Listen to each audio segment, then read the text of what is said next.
ចាសូមស្វាគមន៍មកកាន់ Channel ចំណេះដឹងសម្រាប់សុខភាពចាថ្ងៃនេះ Channel យើងខ្ញុំនឹងធ្វើការរៀបរាប់ពីអត្ថប្រយោជន៍5យ៉ាងនៃការទទួលទានចេកទុំដែលយើងទាំងអស់គ្នាមិនគួរមើលរំលងឡើយចា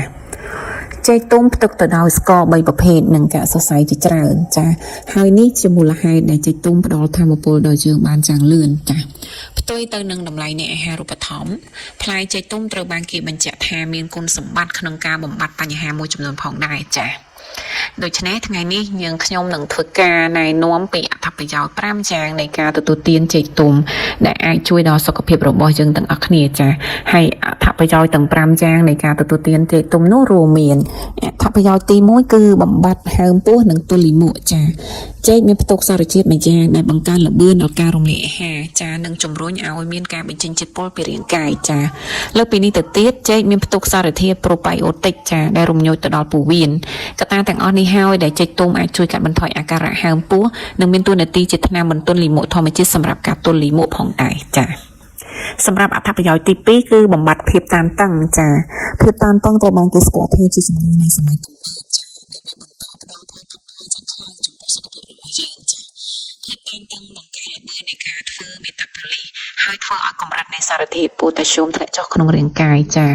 បញ្ហានេះអាចធ្វើឲ្យប្រសើរឡើងវិញដោយសារការទទួលទានចេកទុំចាព្រោះចេកទុំមានជាតិប៉ូតាស្យូមគ្រប់គ្រាន់ក្នុងការជួយឲ្យចង្វាក់បេះដូងលោតធម្មតាចាដើម្បីបញ្ជូនអុកស៊ីហ្សែនទៅខួរក្បាលនិងរក្សាលំនឹងដែលល្អបំផុតនៃជាតិទឹកក្នុងរាងកាយផងដែរចាអត្ថប្រយោជន៍ទី3គឺបញ្ចុះសម្ពាធឈាមចាការទទួលទានអាហារដែលមានសារធាតុសូដ្យូមក្នុងកម្រិតខ្ពស់និងសារធាតុប៉ូតាស្យូមក្នុងកម្រិតទាបមានឥទ្ធិពលអវិជ្ជមានទៅលើសម្ពាធឈាមចាការទទួលទានចេកទុំមួយផ្លែរៀងរាល់ព្រឹកវាផ្ដល់សារៈប្រយោជន៍យ៉ាងច្រើនក្នុងការបង្កើនសារធាតុប៉ូតាស្យូមនិងជួយរក្សានៅសម្ពាធឈាមបានយ៉ាងល្អបំផុតចាសម្រាប់អត្ថប្រយោជន៍ទី4គឺអាការៈមុនមករដូវចាផ្លែចេកសម្បូរទៅដោយវីតាមីន B6 ដែលមានឥទ្ធិពលវិជ្ជមានក្នុងការរក្សាជាតិស្ករក្នុងឈាម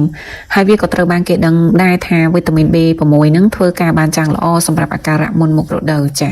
ព្រោះវាជួយកាត់បន្ថយការឈឺចាប់ក្នុងពោះនិងទ្រូងកាត់បន្ថយការផ្លាស់ប្ដូរអារម្មណ៍និងការប្រមូលផ្ដុំជាតិទឹកនៅក្នុងរាងកាយចាចំណែកឯអត្ថប្រយោជន៍ទី5នោះគឺសម្រាប់ជំងឺបាក់ទឹកចិត្តចាផ្លែចេកមានផ្ទុកនៅប្រូតេអ៊ីនមួយយ៉ាងដែលភ្ញួយការបញ្ចេញនៃអរម៉ូនសេរ៉ូតូនីនចា